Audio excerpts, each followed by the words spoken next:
If you like what we do here over at Aircrew Interview and would like to support us and help us grow, you can head over to our Patreon channel at patreon.com/aircrewinterview, where you can donate monthly. We have different tiers ranging from $1 per month right up to $25, with each tier offering different rewards.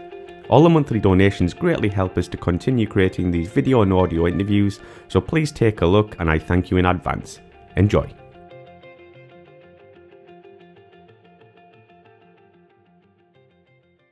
So after the Hunter, you got posted to your first Frontlines jet. Can you tell us about this and what your first thoughts of the Lightning were? When you went from the Hunter, which was in itself a good high-performance aeroplane, I always remember when I arrived at Coltishall, which is where we did our Lightning conversion, and walking across the hangar for the first time and looking, and I thought, my goodness, that's a big beast. You know, just to look at the Lightning, it looked mean and it looked full of performance, and of course that's the way it proved to be. And so at Coltishall we did about, I think it was about 60 hours on the aeroplane, maybe not as much, but 50 or 60 hours anyway. And the whole point was that you went through obviously your normal conversion to get your instrument rating, and then you were into your applied intercept training. A really high workload aeroplane actually, because being a single seater, and you had to do the obviously control the radar, the missiles, and everything else that went with it. So the aeroplane itself was a delight to fly. Absolute delight to fly, and I'll go back to that. But where people fell down on conversions, if they were scrubbed, was normally because they couldn't operate the aeroplane. Right, yeah.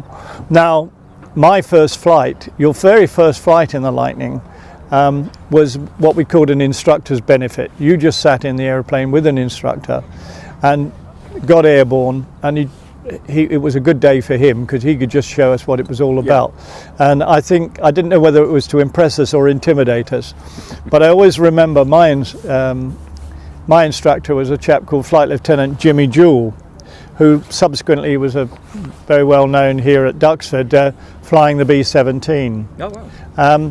Anyway, Jim, we got airborne and it was a reheat takeoff in a Mark 5, and it truly was gut-wrenching, awe-inspiring, and it was as if somebody had got hold of the world and towed it away from you. That's the way.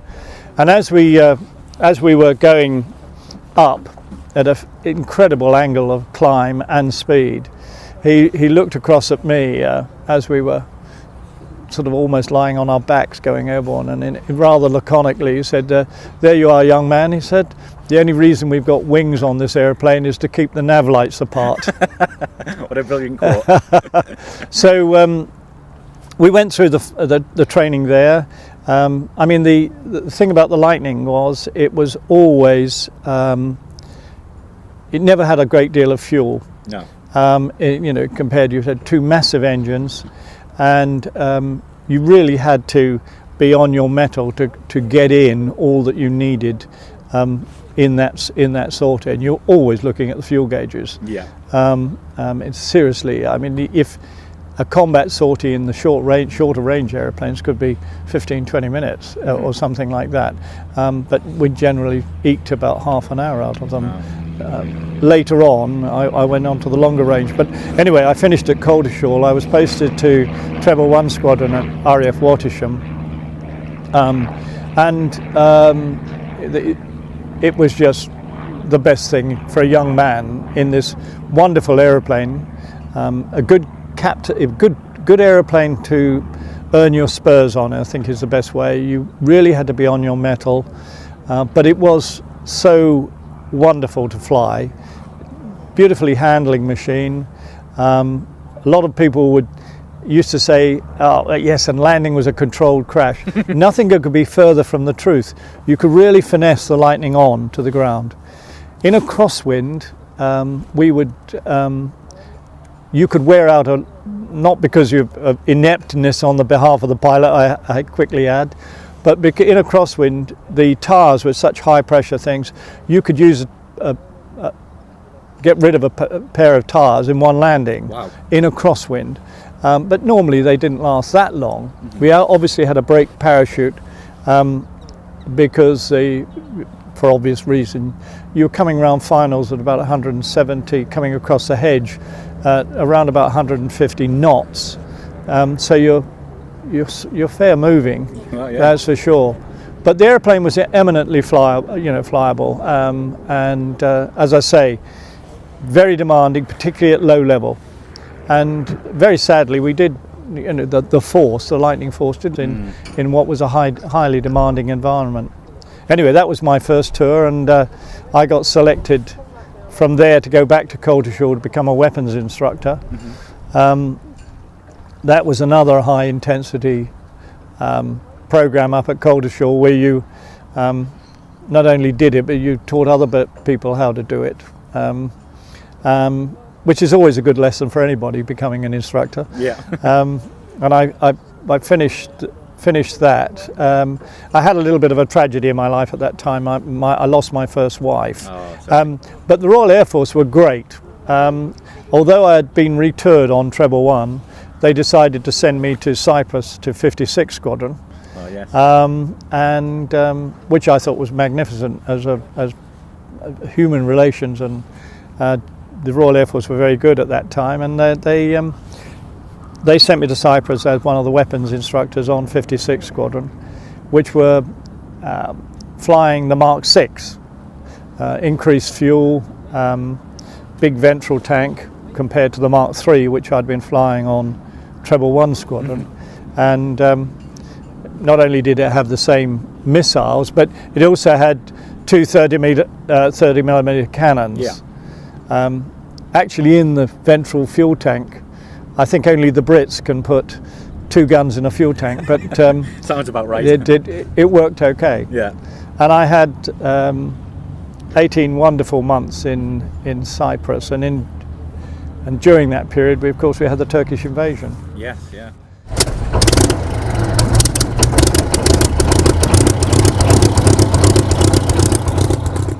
During the time in Cyprus, the Turkish invasion of Cyprus, which was prompted by actually Greeks fighting Greeks, Makarios's men being and the National Guard. Anyway, they had a bit of a punch-up, and eventually the Turkish government, somewhat understandably, said we won't have a Greek-dominated island, because it had been obviously dual nationality, and they invaded. And it was very interesting that I was scrambled one day. We knew this was all going on, the fight had been going on, but the Turks hadn't invaded. But we anticipated that they may, probably would. And I was brought to, I was on what we called battle flight, QRA, and I was brought to readiness, and as I clambered in, the controller said, we've got 6 tracks coming down from Adana, and gave me a scramble. So I was rather pleased to see my flight commander also strapping to an airplane, because 6-1 didn't seem like a very good odds at the time. As it turned out, we scrambled and intercepted RF-84Fs aircraft, the Turkish reconnaissance airplanes, and we escorted them. And it was, our rules of engagement, obviously we had to be shot at before we shot back, and of course they seemed to be as nervous as we were. And of course the Lightning, it's quite a big airplane compared to an RF-84, and so we were, I was in close formation escorting this Turkish pilot who I met many years later, but that's another story. And we escorted them around, and it was very easy to know the areas that they were reconnoitering, because you could see the camera doors on the nose of the RF-84 coming open. Anyway, we did that, and that was all very exciting time. And then of course they did invade. We were rather restricted to defending the sovereign base areas, and by that time we'd been reinforced by Phantoms as well, in case we really did get into a hot engagement. As it turned out, it didn't, but we had a lot of very exciting flying. That's for sure. Cyprus itself was a great environment to fly in, as you can imagine, Yeah. and a great environment to be in. But sadly, to our amazement, given all that had happened in 1974, at the end of 74, the government of the day decided they were going to withdraw. Very strange that. Yes, yeah, and of course, luckily they didn't close Akrotiri for all the reasons today. It's used so much in that rather hot part of the world. I mean hot in political terms, Yeah. rather than... we came back with the aeroplanes again to Wattisham, dear old Wattisham, and I was with the squadron then again all the way through 1975 into 1976. Some good times on the Lightning then. Fabulous. I mean, I got about 1,300 hours on the aeroplane, and it was just a wonderful period in my life. I think it was, as I've already said, a great aeroplane for developing not only your flying skills but your captaincy skills, because you really did need to be on top of the job. You know, never had an excess of fuel, that's for sure. So before we move on, I have to ask, how the Lightning fare in DACT with the types at the time? Very well, very well. It had a lovely wing, and we're talking about a time when a lot of the European air forces had the 104. Yeah. So no contest, Yeah. really. We outclimbed and outturned the 104. Good aeroplane that it is, and I've flown in the 104. But the Lightning was in it, and of course we used to. We were cleared to air test the Lightning to 56,000 feet, and that the reason it got only 56,000 feet was a limitation on the oxygen system and your pressurization. So nothing to do with the aircraft itself? No, the aircraft, and indeed, and others I'm sure went further and higher than I did, but you used to do an accelerated run through 1.3 and then did a constant Mach climb. But by the time, if you handled the engine, and you had to handle the engines properly, you had to gradually reduce the reheats till you got, as you were getting higher, so you didn't get what we call a rich cut. Right. The last thing you want is the engine blowing out at that height and losing pressurization, because you can get some fundamental physiological problems then. But we all went through that, and I mean, I only went into the mid-60s, but I know a lot of my friends who went even further, and it was amazing. I mean, on the few occasions I did on the air test, you can actually see the curvature of the Earth. The sky goes a very deep midnight blue. All the light is actually reflected from below, and as you went up, the amazing thing was that you were doing a very high Mach number still, but because we had what we called a strip speed in the aeroplane, you could see, compared the airspeed to the Mach number, and the airspeed was incredibly low, sort of speed you only see in the circuit or just above, but the Mach, you were still doing 1.3. Yeah. And it gives you an indication of the relative relationship between airspeed and Mach number. Course, yeah. And we used to have roll, and you didn't have enough tail to push. You tended to roll and pull the aeroplane down, hoping that the engines weren't going to go out. But my flight commander, who had actually flown U-2s, really got us all together one day and said, "Look, you boys are playing with fire there, because if the engines go out, you could have a real problem with your pressurization." And Wow. and so, but anyway, we did. We went to great heights, and indeed it was the Lightning. It only became known latterly when the black programs were coming. The Lightnings did interceptions against U-2s, really to prove or disprove whether other airplanes could get to the same sort of height. Yeah. And of course the Lightning did, which was a bit of a sobering thought for the U-2s, because Soviets were getting airplanes of quickly a MiG-21, which were comparable performance. So, but we did actually do interceptions, not me personally, but and indeed it was unknown to me when I was in the Lightning Force.